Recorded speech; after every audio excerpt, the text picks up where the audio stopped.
It's hard. Be ready. Dude, oh, yeah, God, good Lord, man. It looked like And I'm a big dude, and if I ain't moving the cushions, then something's going on. So, I mean, my God.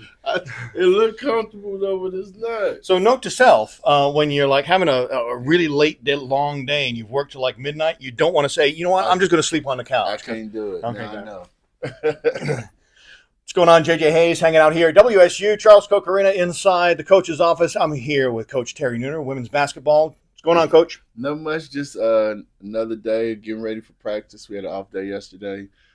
Getting prepared for our inter-squad scrimmage on Saturday. Nice. All right, so let's talk about this year's team. Yes. We'll look back a little bit, but let's talk about this year's team. Yes. What makes this year's team different than last year's team? What are you looking forward to? I mean, we have 9 new players, so obviously that's 9 new different personalities, it's 9 new faces, and so you're trying to integrate those young ladies into our culture and our standards, and you know, you got people coming from all over, so just trying to get them involved in how we do things around here. So I think that was good for us this summer. We got to have them here all summer. They got to see how we practice and do workouts and our structure, so it was good for us to hit the ground running. What kind of personal experience do you have getting all those personalities together? You come from a large family? Yeah. I mean, I have.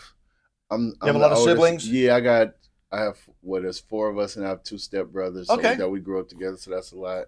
I got it's like 26 first cousins that we all kind of grew up together. So when you get all those personalities in a room, you've got some experience. Yeah, because it's not always going to be good, right? People are going to be, because they're competitive. You're a competitive team, right? Yes. All right. Yep. That's good. So last year we're going to build on that record, obviously. Okay. Yes. Let's talk about the team. It's as far as the 9 new personalities coming in, but what are you looking to improve upon from last year? Like, what is it? Speed? Is it ball handling? Is it shooting? I mean, what is your core focus going into this season? I think all those areas are important for us. I think we're gonna have a different kind of defensive intensity this year. I mean, we added rebounding, we added speed, we added shooting, so we added. And I think for the most part, we just wanted to get kids who were winners, who were hard workers, who competitive, who all kind of had a chip on their shoulder, and I think that's kind of like our common ground with all of our players. It's a common ground with my coaching staff. Yeah. It's like we all kind of have something to prove, and we're anxious to prove. I like that. Because you want to get out there, you want to hit the ground running. Yep. Biggest challenge you face as a coach, would you say? I mean, I would say probably just bringing in 9 new people and still trying to reestablish our culture and our standards and the way we do things. I would say that's probably the biggest thing. And then, you're managing 15 young women, you're managing a full staff, and that's about 20, 25 different personalities that you're trying to balance, engage. I mean, and kind of keep them all on the same path. In addition to, managing your family and wife at home, and your 3 children, and basketball games and tournaments. It's a lot. So it's a lot to try to manage, but it's a lot. I like being busy and I like challenges. So. That's good. I like to hear that. So when the team's out there practicing, and let's say it's not going the way you had envisioned when you walked into that practice, I don't want to call it a punishment, but what's your thing to get everyone back on the same page? Like you don't make them do, like we used to call them suicides in school. You don't make them, like, what's your thing? When you need to get them refocused and let them know, okay, stop screwing around. What is it? Make them do laugh. What is it? I mean, we got a bunch of different fun drills that we can do, and I think but usually before it gets to that point, from my assistant coaches, each one of them will try to pull them in at different points, and then if it's still getting bad, I call them all in, like, hey, let's get in gear, and then if not, we have fun stuff that has easy, like we have something that's called an easy run. Okay. That all my players last year and this year they hated because of the name said easy run, but it's not really easy.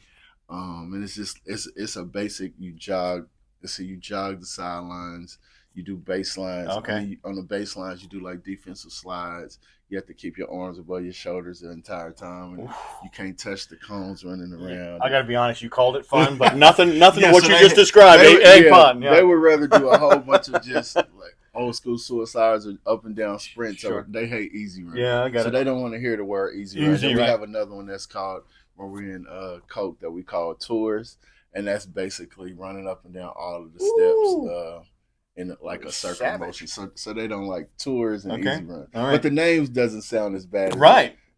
So it kind of tricks their mind. That's funny. What would you say is your biggest coaching pet peeve? Like, From a Uh, coach's standpoint, you see your player doing it or saying something, and it instantly just triggers you into, man, don't do that, or what's your biggest uh, coaching pet I peeve? Do you think think? it's I don't like people. I don't like I don't like people that are quitters in Okay, general yeah, because I had a hard path to get where I am. sure, Went through a bunch of tough stuff from growing up to playing in college to getting to here to be a college coach. So quitting is kind of like a touchy thing for me. yeah, So I would say two that would be like quitting on the play or got it. not running back because you think they might score Yeah, yeah. or you miss a layup and you try not to go get the rebound or so quitting on plays is kind of like my thing that you can see me not smile as much. Okay, so some friends of mine and I, we were talking a couple weekends ago. We were watching football, and I forget the team, forget the play, but one of them big linemen was supporting the running back and just leading the way, and Uh-huh. I mean, just putting every effort in for that 40 yards. Uh-huh. You were talking about a 300-pound man, and Uh-huh. he's running, he's staying Yeah. right with. That's the kind of effort you're looking for. Yeah, He, just hard effort and I mean I would say that and probably people that are, I like punctuality yeah, yeah, and people being on time and that kind of stuff. So those are probably some of the things that I got from playing for Roy Williams when I was a player, and that got it. was the things he was sticklers for, and that was kind of things that I bring into my coaching staff. That's good. That's good experience. I love that. Who do you think the team to beat is this year? I think probably South Florida. I Okay, would say probably in our conference. I sure. mean, Coach Jose he's a legendary coach. Yeah, He's been doing it a long time. He does a good job of recruiting. He's great on the court.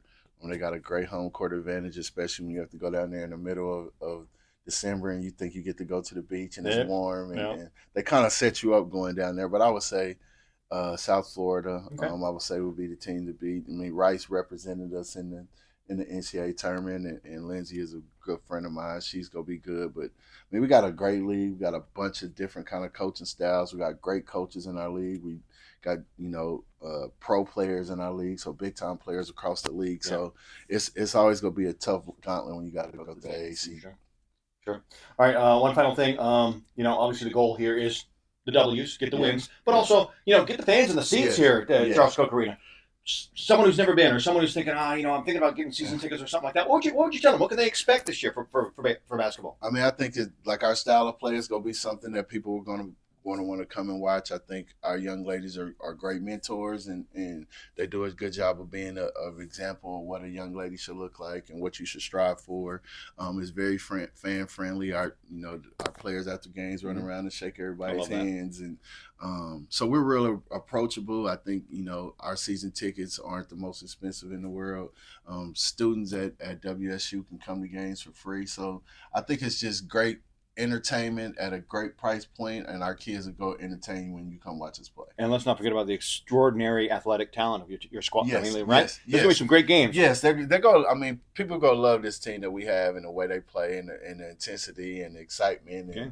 and so they're going to be excited to watch us play. All right. Go Shockers. Go Shockers! All right. Thank you, Coach. I appreciate you. Thanks for having me.